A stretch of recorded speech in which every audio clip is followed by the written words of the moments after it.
Hey guys, welcome back to our channel Krishna Gauri. ఈరోజు వీడియోలో simple, tasty, easy and యమ్మీగా చేసుకునే వెజ్ పులావ్ని ఎలా ప్రిపేర్ చేయాలో చూపించబోతున్నాను, చూసేయండి. ఫస్ట్ స్టవ్ ఆన్ చేసుకుని ఒక గిన్నెలో వాటర్ పోసుకుని వాటర్ బాగా బాయిల్ అయిన తర్వాత అందులో 1 కప్ మిల్ మేకర్ని వేసి ఒక బాయిల్ వచ్చిన తర్వాత స్టవ్ ఆఫ్ చేయండి. ఇప్పుడు ఎక్స్ట్రా ఉన్న వాటర్ అంతా తీసేసి మిల్ మేకర్ని ఒకటి అందులో ఉన్న వాటర్ అంతా పోయేలాగా ఇలా వీడియోలో చూపిస్తున్న విధంగా గట్టిగా పిండేయండి. ఇలా ఎక్స్ట్రాగా ఉన్న వాటర్ అంతా తీసేయడం వల్ల మనం పులావ్కి వేస్తాం కదా, ఆ ఇంగ్రీడియంట్స్, ఆ మసాలా అనేది మిల్ మేకర్కి పడుతుంది. ఒకవేళ మీరు అలా కాకుండా వాటర్ని పిండేయకుండా మిల్ మేకర్ని యాడ్ చేస్తే అవి అలాగే చప్పగా ఉంటాయి. ఇప్పుడు స్టవ్ ఆన్ చేసి కుక్కర్ పెట్టుకుని అందులో 2 స్పూన్స్ ఆయిల్, 2 స్పూన్స్ గీని యాడ్ చేయండి. అందులో మనకు కావాల్సిన క్యాష్యూస్ని వేసి లో ఫ్లేమ్లో ఉంచి గోల్డ్ కలర్ టర్న్ అయ్యే వరకు బాగా ఫ్రై చేయండి. క్యాష్యూస్ని ఫ్రై చేసేటప్పుడు మనం కొంచెం జాగ్రత్తగా ఉండాలి, ఎందుకంటే క్యాష్యూస్ అనేవి గోల్డెన్ కలర్లోకి టర్న్ అయిన తర్వాత వెంటనే మాడిపోతాయి. సో మనం కొంచెం కేర్ఫుల్గా ఉండి వెంటనే క్యాష్యూస్ని పక్కకు తీసేయండి. ఇప్పుడు ఇందులోనే షాజీరా, యాలకులు, చెక్క, లవంగాలు, బిర్యానీ ఆకు వేయండి. తర్వాత 2 ఆనియన్స్ని చాప్ చేసి యాడ్ చేయండి.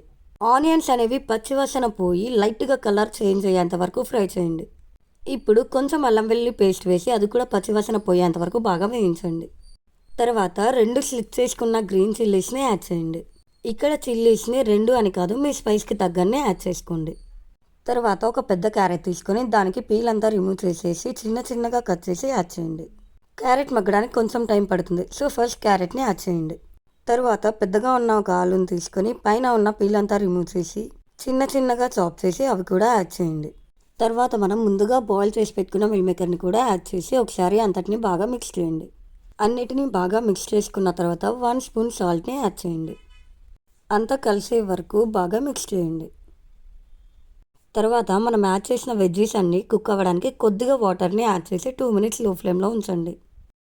తర్వాత 2 టమాటోస్ని చాప్ చేసి యాడ్ చేయండి. టమాటోస్ యాడ్ చేసిన తర్వాత 2 మినిట్స్ లో ఫ్లేమ్లో ఉంచితే టమాటో పైన స్కిన్ అనేది సెపరేట్ అవుతుంది. అప్పుడు ఇందులో 1 స్పూన్ బిర్యానీ మసాలా యాడ్ చేయండి.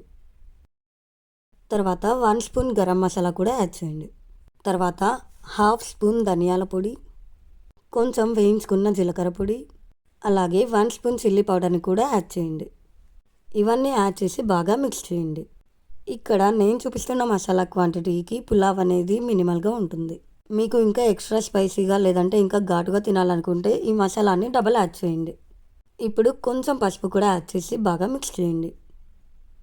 తర్వాత కట్ చేసుకున్న పన్నీర్ పీసెస్ని యాడ్ చేయండి. పన్నీర్ అనేది ఆప్షనల్, మీ దగ్గర ఉంటే యాడ్ చేయొచ్చు, లేదంటే స్కిప్ చేయండి. పన్నీర్ వేసిన తర్వాత ఎక్కువ కలబెట్టకుండా లైట్గా మిక్స్ చేయండి. లాస్ట్ అండ్ ఫైనల్గా కొద్దిగా చాప్ చేసుకున్న కొరియాండర్ని కూడా యాడ్ చేసి తర్వాత కొద్దిగా పుదీనా కూడా యాడ్ చేయండి. కొత్తిమీర అండ్ పుదీనా ఈ 2 ఈక్వల్ క్వాంటిటీలో యాడ్ చేయండి. అప్పుడు టేస్ట్ సూపర్గా ఉంటుంది.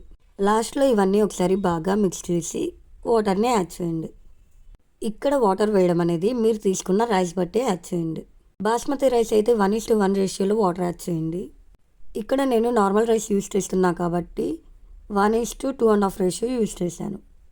తర్వాత మనం ముందుగా నానబెట్టుకున్న బియ్యం కూడా వేసి అన్నిటినీ ఒకసారి బాగా మిక్స్ చేయండి.